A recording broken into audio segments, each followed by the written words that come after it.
Hi, everyone, and welcome to the Trauma Killerz podcast with Christy and Liz. Liz and I want to break the silence of trauma and help others heal their souls. Each week, we dive deep into the roots of human trauma and how hypnosis can aid in recovery. You can also catch full episodes on our YouTube channel at Trauma Killerz Podcast. This podcast is for educational and emotional insight purposes only and is not a substitute for professional mental health support. Some episodes discuss topics related to SA of adults and children. We approach this with deep care, respect, and the intention to empower survivors. If this isn't the right time for you, we encourage you to pause and return when you feel safe. Your healing is your own, and it deserves to be honored. Please subscribe and share to help us keep the conversation going. Hi, everybody. I am Christy. And I'm Liz. And this is Trauma Killerz Podcast. Thanks a lot for joining us today. This is actually our third podcast. And this one is going to be about role reversal. So seeing through their eyes, role reversal and rewriting the mind. So we're going to talk about some of the role reversals that we've experienced in sessions that we've done, some that other practitioners have encountered. But just to kind of give you an idea, we're going to do a separate podcast on each of the different techniques that are used in the varying types of hypnosis that's used for trauma recovery and things like that. So this episode is specifically about role reversals, and then we will cover the other techniques in other episodes. So I'm going to let Liz start off. Yeah. So listening to one of Alba Weinman's videos where she used role change was the video where I said, this is my next thing. This is the next place I'm going. And what happened was the guy went back to a lifetime. I think it was a guy back to a lifetime as a man during like the fur trade era. And he had his son with him, and a wagon came around the bend real fast, and it killed his son. So I don't remember exactly the steps of what happened, but Alba had role changed the man to be able to speak to his son. So it's like you're lending your lips and your mind to the other person. I was mediating. Mm-hmm. And it was just so powerful. And I was like, oh my God, yes, this is it. This is amazing. So that was the first time I heard of role change. And then I don't think I used it in my sessions until the training. But I used it yesterday. Mm-hmm. Do you want me to share that story? Yeah, sure. So yesterday was a very interesting session. And it started out, I was like, holy crap, because it wasn't what I thought. But we worked through it. It ended up being one of the most amazing sessions I've ever had. But should I share the whole thing? Because it's pretty far out there. It's metaphysical. Or should I just share the role change? I don't know. Go through the whole thing. What the hell? Okay. So the woman was an Octarian. Is that how you say it? Oh, an Octarian? Octarian. Yeah, Octarian. And her mission was to come here to collect information and send it back. And if anybody that doesn't know, Octarians are a race of alien that many people have had gone back in past lives and stuff, or connected to. I think they're Octarian. Blue, aren't they? Yeah, they're blue. Yeah, they're supposed to be blue. So the Octarians don't experience what we experience. You know, Earth is dense. The emotions we feel, come on, we all know it. Or they're just so dense. It's the hardest planet, they said, to reincarnate onto. If you want to learn. So she volunteered to come to planet Earth for the experience and then send information back. And that was going fine until she was 10. And there was a traumatic event that happened between her parents. It just had to do with a phone call. But at that point, she subconsciously shut down the transmission of information. Does that make sense? Yeah. So she was gathering, think of it as a black box, because that's what was used in the session, a black box. And then she would just automatically send the information. Well, this trauma happened, and it was so much, so deep of emotions, she shut it down, not realizing it. But she knew, when we talked in the interview, she knew something significant happened that day. So what we did is we went back to that day before her father called, and I took her through the event, and then the mom was mad that the dad called, pretty much. And she didn't get to see her dad a lot. And it was her birthday. Mom threw a fit that dad was calling. It was just too much for her to handle. So we role changed, and I spoke to mom, And we got mom's side of it, which, I guess you could say she wasn't very pleasant and understanding. But the perspective that the client got was that the mom getting mad was not at the daughter. It was at the husband. Right. And it had nothing to do with the child. Right. So once we did that, I had the mother give her energy back. Mother wouldn't do it, so the client took her energy back. Good. And it was amazing to see. Because at the end of the session, she told me, she was like, that closure about that was so powerful. So what it did is it opened up that box again to send the information. So it had been closed for like 50 years. Wow. And that's what was causing physical problems. What is it called? Vertigo? Oh, vertigo. Wow. Vertigo. Okay. Problems in her legs. She was getting sick for 2 years straight, one thing after another. Broke her ankle, broke her leg. And it was like the very next day when she would feel better, a new thing would start. Because it was building up. She just had to send the information. Wow. That's crazy. Yeah. It was really cool. Huh. It was a really cool session. All right. So now we'll get into then basically what role reversal is so that people understand why that worked or why it was so powerful. So, with role reversal, it's basically a technique where you ask to speak to the other person that's involved. So if if a client is, I think we did this in another episode, we were talking about returning to the womb and, or actually Giovanni's session that we talked about when the role reversal was, talking to his mom. You brought up something good when you were just giving the example. So you don't always get, like, it's always different. So like for your session, the mother wouldn't apologize basically, or give the daughter back her power. So like if this were imaginary, you know what I mean? Like if you were just making this up in your head, don't you think if the client really wants to be given forgiveness or be given their power back or whatever, they would be like, oh yeah, my mom said I could have my power back. No, it's like, no, I'm not going to give you. What do you mean you're not going to do it? You know what I mean? Like, so it's powerful in that respect because it's not like the client's just going to be like, oh yes, whatever I want, this person's going to give me, and this is all going to be. No, you may not get. And whether it's really that you're tapping into the other person's soul and talking to them, or it's just in your head, this is how you perceive it would have gone. You know the people. You know whether somebody's going to. How they're going to respond. Yeah, how they're going to respond. So you're doing it factually, so to speak.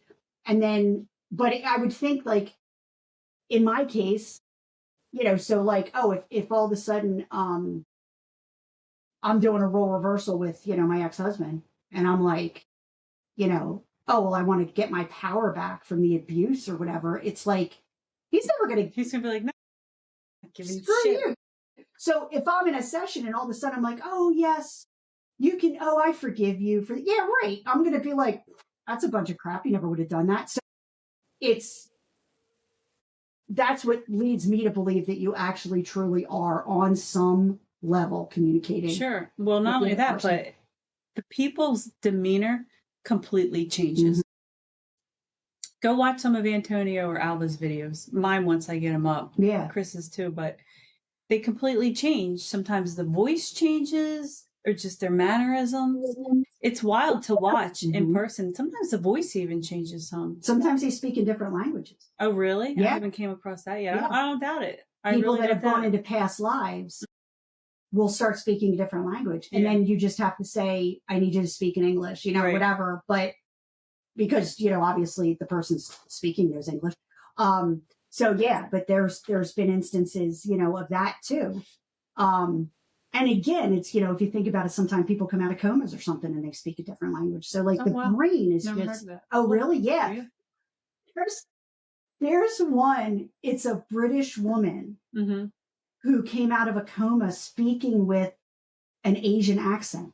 No way. Well, and it's so like, it's so funny because she's speaking English, but like broken English, but she grew up in England, and yet she's speaking with a broken, accent. It's a shame for her, but it unfortunately is pretty funny. But yeah, there's instances of that. So, your brain does funky things. I wanted to say, with the example I gave of the session I had yesterday, when we role changed, the mom did say, I said, did you know you were hurting your daughter by doing that? And no, the mom just only saw her side of it, what needs of hers weren't getting met. Mm-hmm. And then she did apologize, though. Mm. And then when someone apologizes, like, heartfully, genuinely, you feel better. It's like, they realize the hurt that they've caused me. Mm-hmm. Because if you just ignore it, no, that's you making it up or whatever. Right. That's painful. It hurts. Absolutely. So it's closure. Yeah. It's basically closure. Yeah. So I just wanted to add that to it. Trying to think. Well, and that happened with Giovanni's, with the session with Giovanni too. After Antonio was talking to the mother and asking why the aunts were laughing at him and stuff.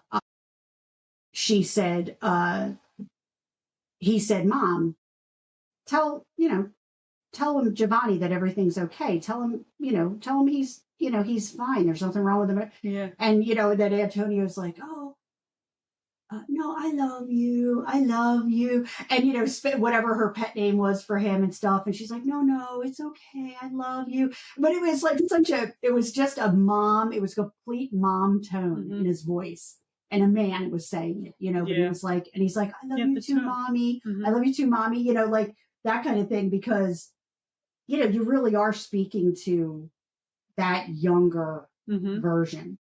Absolutely. We as adults, you can rationalize that something was from childhood and why would it still be bothering me? I need to grow up. I'm an adult. I know what the situation was, blah, blah, blah. But it's still the child in you. Mm-hmm. That emotion that you had at that time is locked in. And so the emotion you had at that age may not be the emotion you have when you're older. Yeah, it's like it gets stuck. Yeah. So a lot of this work that we do, well, not the role change, but like the fragmentation almost. Mm-hmm. I learned about in 2020 when I read Teal Swan's book. I don't remember what it is, but we can leave it in the session notes or the episode notes. About, she explains it as like your consciousness, and every time there's a trauma, a little piece breaks off, and then that little piece is stuck there, just like what you said. Right. It's stuck in that emotion, in that event, until you heal it. It's not going to come back in. And then what happens to the consciousness? Think of it as a river. You're getting little branches, little creeks breaking off, and the river's getting weaker and weaker and weaker. So you heal the traumas, you bring the energy back into the river, and then it's stronger. Oh, that's a great analogy. Yeah, right? That's from her book. Stuff. While we're talking, I'll try and look it up. Look it up. Yeah, but no, I love Teal's stuff. I don't have any of the pictures in here, but I bought like 20 of her. Oh, awesome. Yeah, her, the paintings that she does. I bought a bunch of prints of those because they're really cool. A lot of frequency. The completion process. Oh, the completion process. Oh, okay. Oh, interesting also. So my best friend, I talk to her like every day. After we got back from the training, I went over and we were hanging out, and I was telling her about the different techniques and stuff. And she said, a lot of this is actually used in psychoanalysis therapy. Did you know that? Oh, yeah. Oh, I didn't know that. Yeah. I guess that's where that comes from, the completion process or the role change or the soul fragmentation. Yeah. It's all things that psychologists do, but it's on a different level, I feel like. I don't know. It's almost like you've surrendered more. And not only that, like when you're under, you're accessing things. You're more open. To suggestibility and to things that are happening. Yeah. And I just feel like it's a different, because talk therapy has never helped me. Yeah, not me much. But one of the things Melissa Tier said in the video I was watching yesterday is when you're in trance, the critical mind is gone. Right. Or it's not as powerful. It doesn't have as much of a hold over you. So the things that are coming through, you're more open to. Right. She said, I actually watched one of her videos the other day where she was talking about basically every emotion. You only hold on to every emotion for 90 seconds.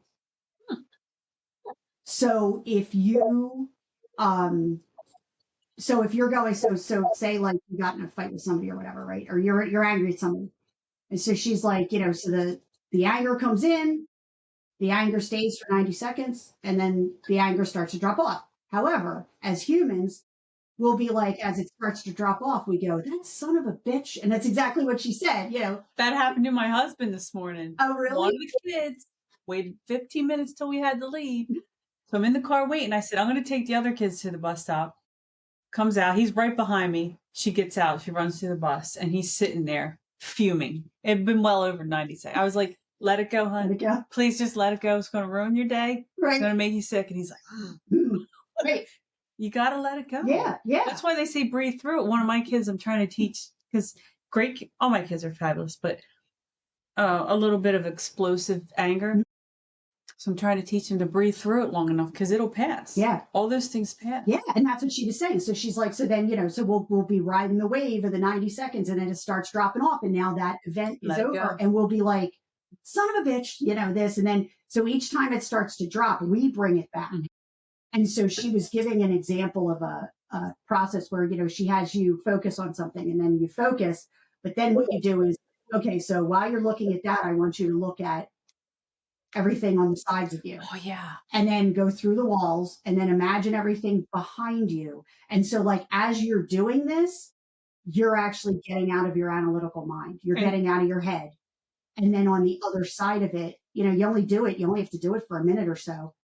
And then you've passed through it. She also said it gets you into the sympathetic, yeah. Parasympathetic nervous system. Yeah. Right. But it was really, but I thought that was really cool. But I never knew that it's basically, you only hold on to an emotion for that long and then it should be gone. But yeah, we perpetuate the anger or the emotion by just continuing to dwell on it and continuing to bring it back up.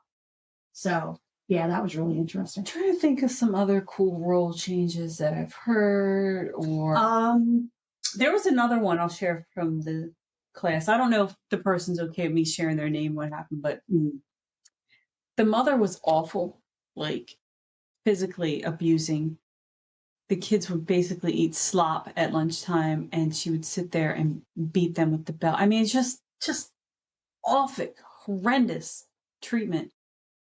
So I stepped in, and this was the one where Antonio and Alba were coming in to help us, and you kind of interrupted. Right. Well, they just need so much, or whatever the mother said. They just never listen. And then you say, well, did someone do that to you? I'm worse. I got it worse than this. And how did it make you feel?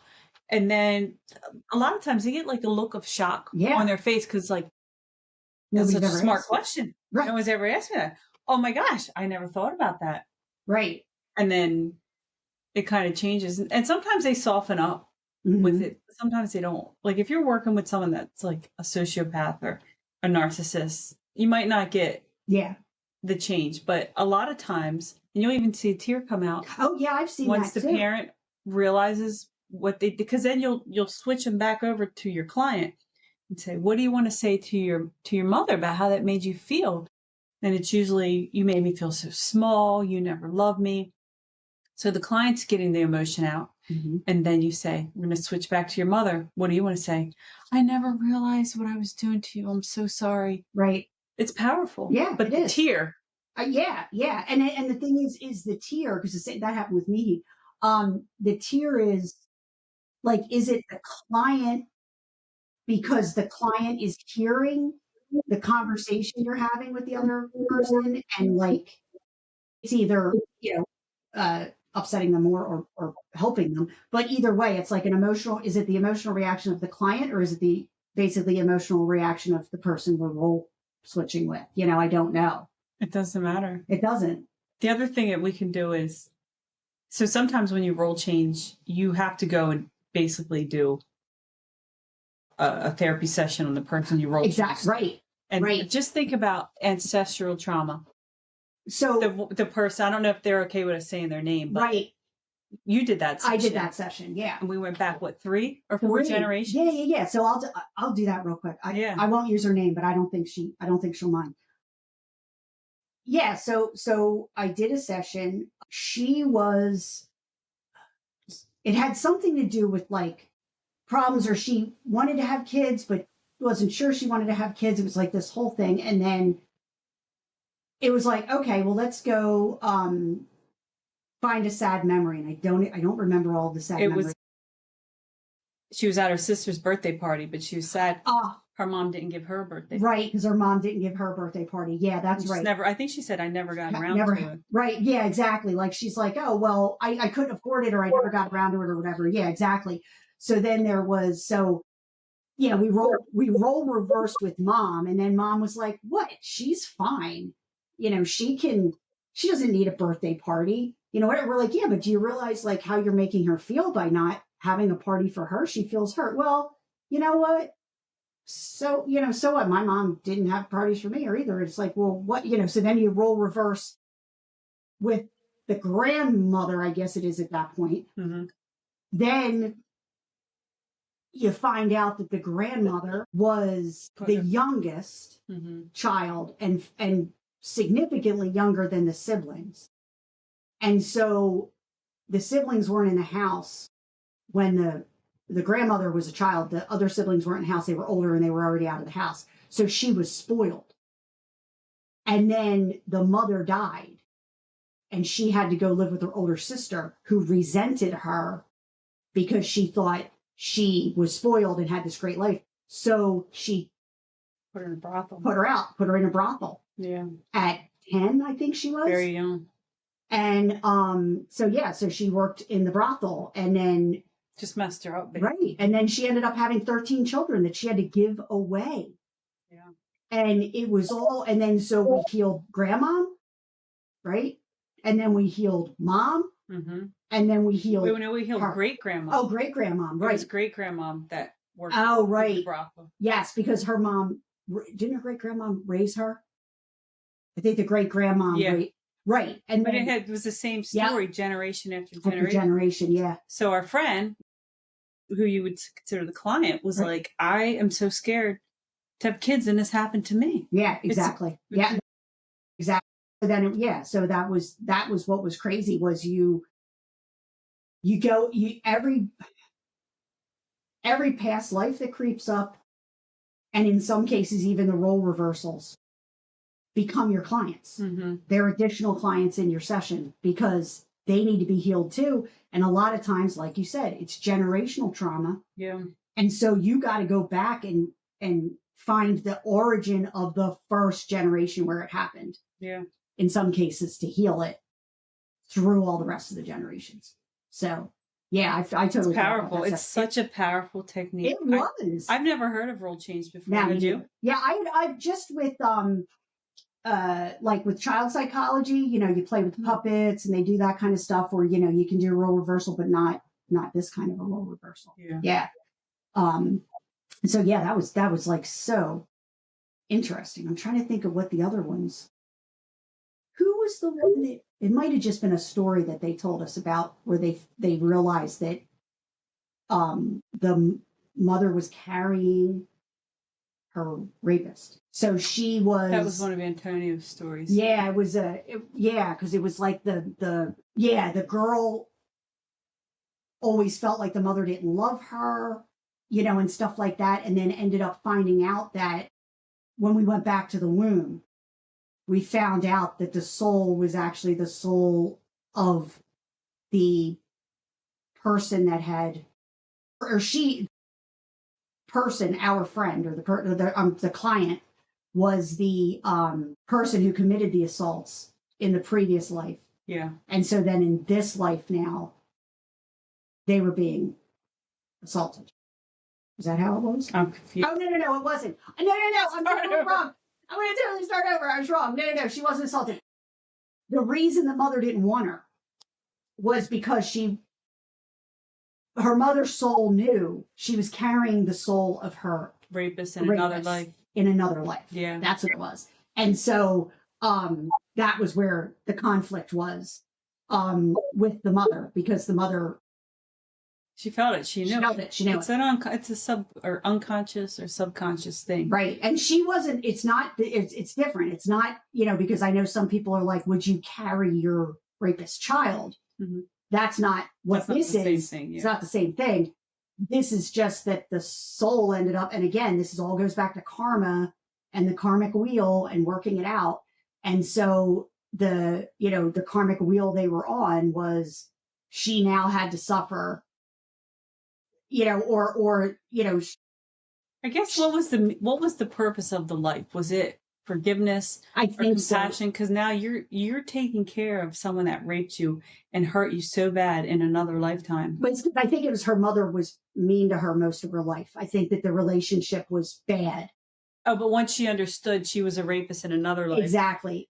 it changed the perspective. Exactly. Like, and she was like, oh, okay, so mom's acting like that. Mom treated me like this because deep Look at what I down, did to mom her. knew what I did to her in the other life or whatever. Yeah. So that's pretty much what it was. So, but yeah, just such, powerful stuff. And I mean, people role reverse with, what were they talking about? Like they've role reversed with like knees. Like we did that with Nikki. Mm-hmm. She was, one of our friends was, had a bunch of accidents basically involving her knees, and was just emotionally crippled by the trauma of having to go through the surgeries and everything like that. And so then we were like, okay, well, let's talk to your knee. Let's find out, why does this keep happening, this and that. And I forget what the conversation was, but it was kind of like there was a reason behind it. It was something that she was doing or she was afraid of that was causing her to kind of have these accidents. Mm-hmm. And so we just talked to her knee to find out what it was. So if you're in a session and someone says, talk to your left toe. Right. Just talk to your left toe. Allow it to happen. Yeah, exactly. And like, Dolores used to, in her videos would say, to your body, you are God. Mm-hmm. And so, if you negative self-talk to your body, it's going to respond that way. If you positively self-talk to your body, it's going to respond that way. So it's no different. You're just checking in with your body, Mm-hmm. Yeah. I'm boring you. You're starting to yawn. Oh no. Trying to think of some other stories, some role change stories. I feel like the ones that are most powerful are the ones usually with the parents. Yeah. That I've witnessed. Yeah. Let me see. So Melissa Killerz talks about how it engages mirror neurons and our empathy circuits, and things like that. That's getting a little deep, very sciencey. It often reveals pain, fear, or ignorance that the other person was carrying, and things like that. But you definitely get an emotional release from it, and in some cases, forgiveness. I think what else? What else is there for role reversal? How else could we use it? Because we were getting on it in the other episode, and I was like, what about with Giovanni? Didn't you have him apologize to the woman and the children?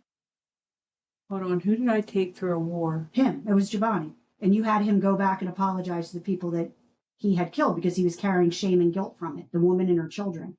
No, I had a session with Jessica on Zoom.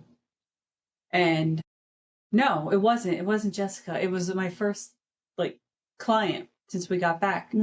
So she went back to a lifetime where she was in a war. She was forced to do it, right? Because the king said, you got to fight. She's killing people on the battlefield. She couldn't handle it. She takes off. What's it called? AOL? Oh, yeah. She went AWOL. Yeah. Yeah.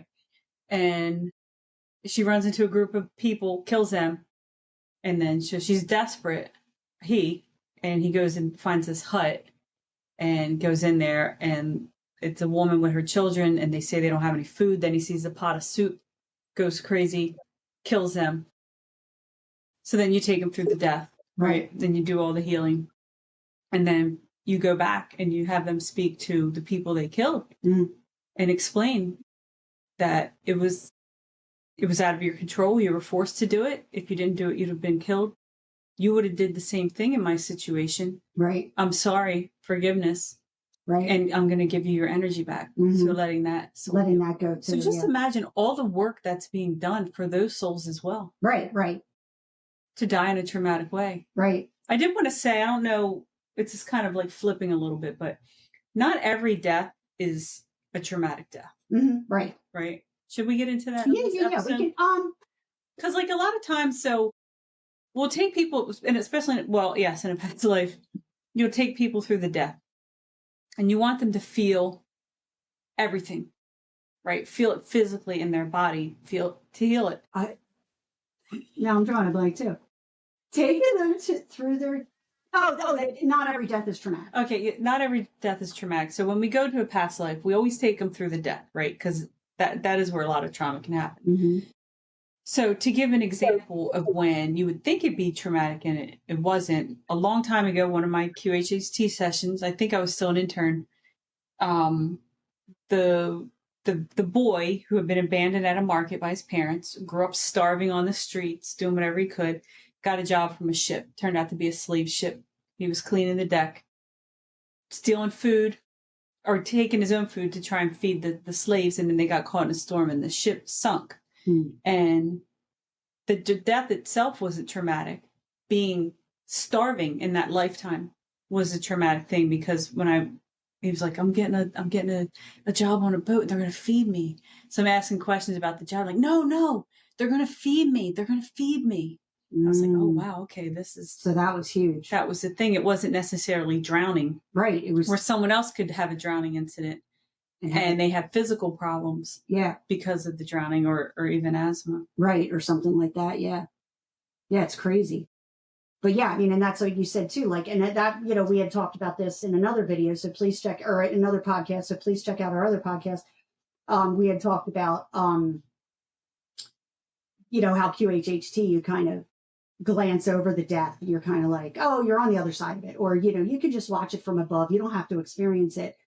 And it wasn't until we did the introspective hypnosis that we realized how actually important it is to actually go through the death, experience it, feel it, and then go on the other side of it. Understand what happened to the body, because at such a traumatic time, and Killerz even said in her book, sometimes the soul will just leave, take off, I'm out of here. Yeah. Right. So pieces are missing when stuff like that happens. So you want to take them all the way through the death. And some people die and don't realize they are.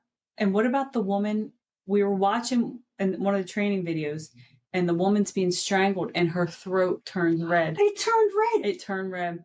I know. That was one of Antonia's, and she didn't even have her hand. Her hands weren't around her neck. Weren't around her neck. It's just her. Because I was like, what is her thing? Is her? It's like a psychosomatic. And Antonia's look. Her throat's turning red. Yeah. I used to have my my anxiety and my like depression and things like that manifest physically. And so I might be completely upset about something or depressed or whatever, and I won't feel it emotionally, but I had instances where I'd get it's called neurotic dermatitis, which I thought was hysterical. And when the doctor told me that, I think I might have called him an asshole, because I thought he was being sarcastic, because at the time I was first been diagnosed with the fibromyalgia. I was in pain. I had widespread pain. Nobody knew what it was from. And I was at the doctor's all the time. And, so when he said, I go, what on earth is this? I'm showing him, and it's all over me. And he's like, oh, it's neurotic dermatitis. And I hear, neurotic. I'm like, you're an ass. That's not funny. And he's like, no, I'm serious. It's a real thing. It's basically you're manifesting your emotions into a physical ailment. Because you're not letting yourself feel it. Exactly. And it ended up my whole life, I had done that. Wow. And so it was funny, because the second he said it, he's like, you're totally doing this to yourself. Calm down. And so he's like, let's do some deep breaths. I did some deep, and we literally watched it go away. Wow. How about that? And it looked like 3rd-degree burns. It was on my elbows and my knees. Yeah. Which are meridian points, which I'm wondering if that had anything to do with it, like the nerve endings or whatever. But, yeah. And so I was just kind of like, what on earth? And so then every time it would happen, I just have to do breathing, calm myself down, and it would go away. Wow. It was crazy. That is crazy. But it's, that's how our brains work, how our bodies work, things manifest, differently. So. Is there anything else you wanted to add about the role change? Once we get videos up on our channels, it's not in every session, but it's pretty common to see the role change technique. And it's fun and wild to see the person actually change. And we'll definitely do demos of them too. You know, we'll do demos of the different stuff too, so people get to hear it or see it. But cool. All right. Awesome. Well, thanks so much for joining us again for another podcast. Please check out our other episodes and definitely let us know if you have any comments or anything in the comments section. And if you're looking for a session, but you don't want to work with me or Chris, please send us an email or a comment anyway, because we have 19 other people that we took the training with that would love to help you. And for right now, if it's not free, it's at least discounted. Yeah, exactly. So check out our information in the episode notes about our websites and things like that. So thanks again for joining us. Bye. Bye.